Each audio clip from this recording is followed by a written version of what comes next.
Assalamualaikum warahmatullahi wabarakatuh. Halo. Kami dari kelompok 5 di sini akan menjelaskan materi mengenai Distribution set and recurring invoice. bersama kami Putri Wahyuni, Rumeisya Rahma, dan Rifka Aida Najla. Jadi pada pembahasan kali ini kita akan membahas dengan 4 step. Yang pertama kalender, yang kedua distribution set, yang ketiga requiring invoice, dan yang terakhir adalah payment. di mana pada case kali ini tentang penyewaan mobil atau car rental. Perusahaan mengajukan kontrak penyewaan mobil ke perusahaan AP Mobilindo Utama dengan masa sewa yang dimulai pada tanggal 3 Januari sampai 3 Maret 2025. Biaya sewa yang disepakati adalah sebesar $500 per bulan, sehingga total nilai kontrak adalah $1.500. Pembayaran dilakukan secara bulanan dan dicatat sebagai beban sewa dalam laporan keuangan perusahaan. Baik, beralih ke aplikasi Oracle pada navigator Payable Super User. Di sini, sebelum memasuki distribution set, kita perlu memastikan bahwa untuk membuat special calendar terlebih dahulu. Nah, fungsi dari special calendar itu untuk menentukan jadwal sistem membuat recurring invoice secara otomatis. Pada setup, masuk ke kalender, kemudian special calendar. Di sini saya telah membuat special calendar dengan type of kalendernya yaitu recurring invoice. Tinggal define dengan kode saya 2201.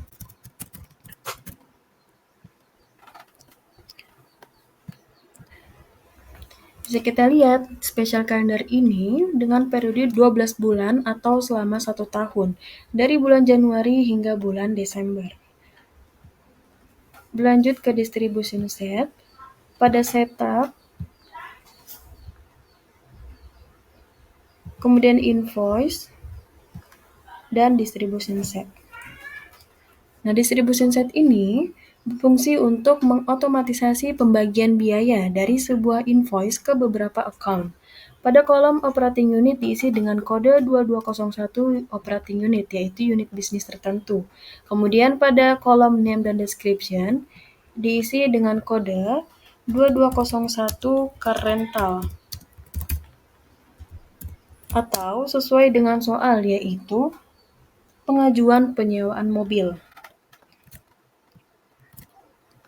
Setelah mengisi bagian header, berlanjut ke number lainnya. Pada number 1 diisi dengan 100%, yang artinya 100% ini diambil dari nilai invoice yang menggunakan distribution set akan dibebankan ke satu akun, yaitu akun car rental.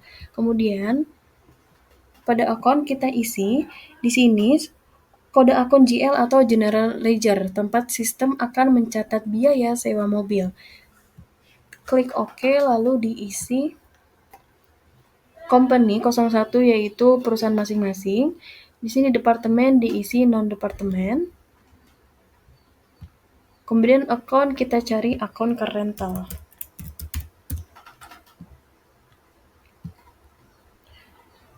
Kode akun car rental yaitu 7650. Klik OK, lalu di save. Ketika di save, type-nya akan berubah menjadi full. Yang berarti distribution set ini akan mendistribusikan 100% dari jumlah invoice ke akun-akun yang ditentukan. Selanjutnya adalah kita membuat invoice requirement. Pertama kita ke invoice, lalu pilih entry, dan kemudian requiring invoice. Nah, di sini kita cari PT AP.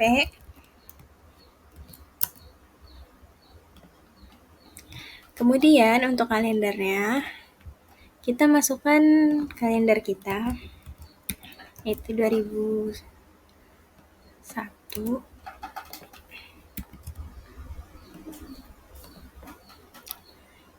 Nah, untuk periodnya adalah kita masukkan pembayaran ini untuk berapa bulan. Karena kita dari Januari, Februari, dan Maret, maka kita masukkan 3 bulan. Nah, untuk first month-nya, kita masukkan dari bulan di mana kita mulai membayar, yaitu Januari.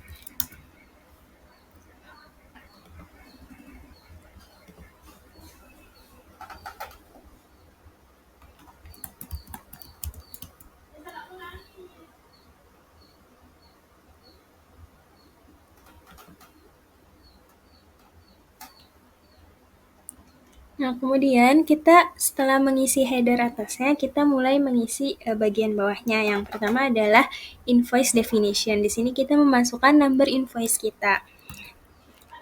Di sini saya masukkan AP garing bulan 1 2005 invoice nomor 1.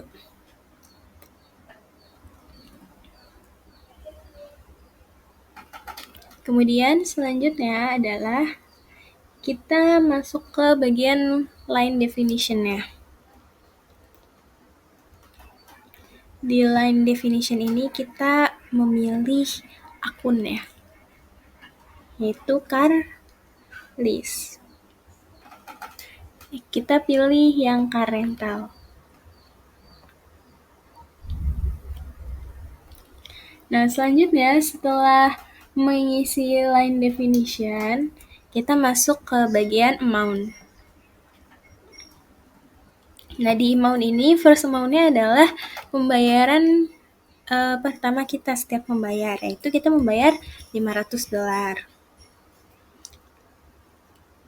Jumlah invoice kita 3 kali, 3 bulan, dan otomatis terisi bahwa totalnya adalah $1.500. Selanjutnya, setelah mengisi amount, kita masuk ke payment-nya. Di sini pastikan bahwa terms-nya adalah immediate, pay group-nya standar, dan kemudian payment method-nya check. Nah, selanjutnya adalah kita mengisi number of invoice yang ada di bawah sini. Nah, number of invoice ini fungsinya adalah untuk menjalankan transaksi ini agar menjadi invoice. Nah, di sini kita bisa, kalau yang tadi period remaining-nya adalah bulan yang belum kita bayar, number invoice ini menjadi berapa bulan yang ingin kita bayar. Kita ingin membayar 3 bulan sekaligus, Januari, Februari, dan Maret. Jadi kita isi 3. Lalu kemudian klik create recurring invoice.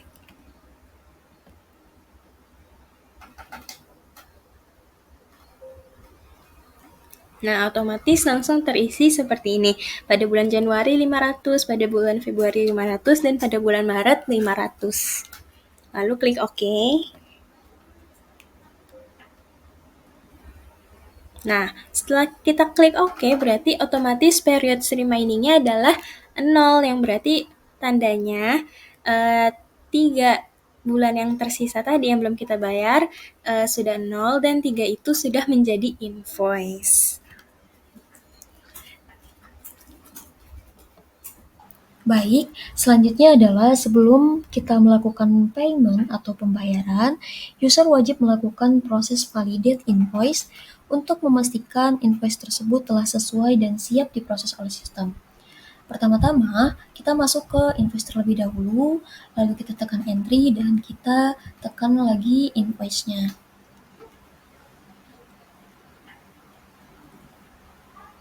Nah, karena recurring invoice sebelumnya sudah di-input, maka kita hanya mencari di find invoice tadi, di mana find invoice tadi adalah perusahaan yang sudah kita input, di mana perusahaan yang kami input adalah perusahaan AP Mobil Indo. Setelah seperti ini, kita tekan find aja, maka dia akan muncul seperti ini. Nah, untuk melakukan proses validate adalah pertama-tama kita akan masuk ke actions. Nah, di mana di action ini kita tekan validate saja, lalu kita klik OK.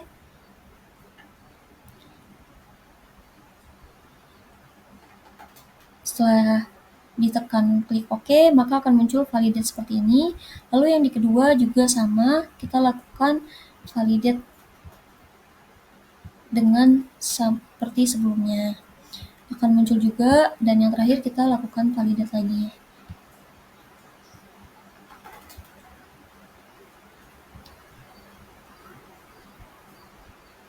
Nah, setelah kita melakukan validate, maka proses payments ini bisa dipastikan statusnya dan untuk siap untuk dibayar. Maka setelah itu, dari tahapan validate ini juga berfungsi untuk memverifikasi kesesuaian data antara invoice dan PO sebelum proses pembayaran dijalankan oleh sistem Oracle ini.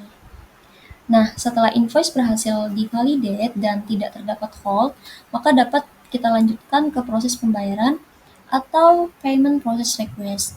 Kita keluar lagi dan kita masuk ke payment.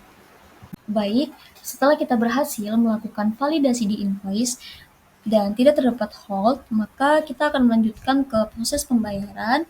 Sebelum itu, kita masuk ke payments terlebih dahulu. Kita tekan entry, lalu kita masuk ke payments. Dan setelah kita masuk ke payments, akan muncul tampilan seperti ini. Lalu kita mencari trading partner perusahaan yang telah kita input. Di mana trading partner dari perusahaan yang kita input tadi adalah perusahaan AP Mobilindo Utama. Dan di supply number dan supply site-nya itu akan masuk otomatis. Namun sebelum itu kita harus mengisi payment dates-nya di akhir bulan Maret di tanggal 31 Maret.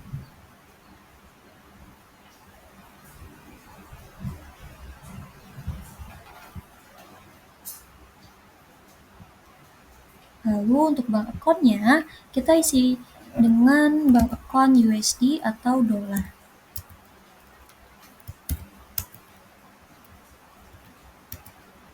Nah, setelah semuanya terisi, maka kita melanjutkan lagi ke payment process profile-nya, di mana kita menggunakan payment process profile US NACA IAT. Setelah semua sudah terisi, maka kita akan masuk ke enter adjust invoice-nya.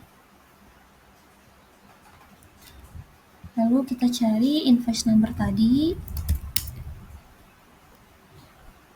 dengan yang pertama terlebih dahulu di bulan Januari. Setelah itu kita invoice overview-nya, lalu kita cari lagi di invoice number kedua di bulan Februari. Lalu lakukan hal yang sama di invoice number ketiga, yaitu di bulan terakhir di bulan Maret tadi. Setelah semuanya sudah terinput dari invoice number tadi, baik di bulan Januari, Februari, hingga Maret, maka kita akan melakukan proses penyimpanan atau tekan tanda save ini, maka payment amount-nya akan muncul di atas.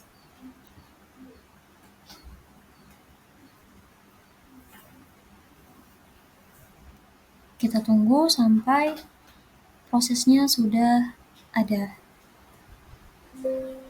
Nah, alhamdulillah proses pembayaran dari payment tersebut sudah terbayarkan. Hasilnya adalah sama, di mana payment amount-nya 1.500.000 dan sampai dari total invoice number tadi. Sekian dari payment amount kami dan juga tutorial dari distribution set and recurring invoice. Wassalamualaikum warahmatullahi wabarakatuh.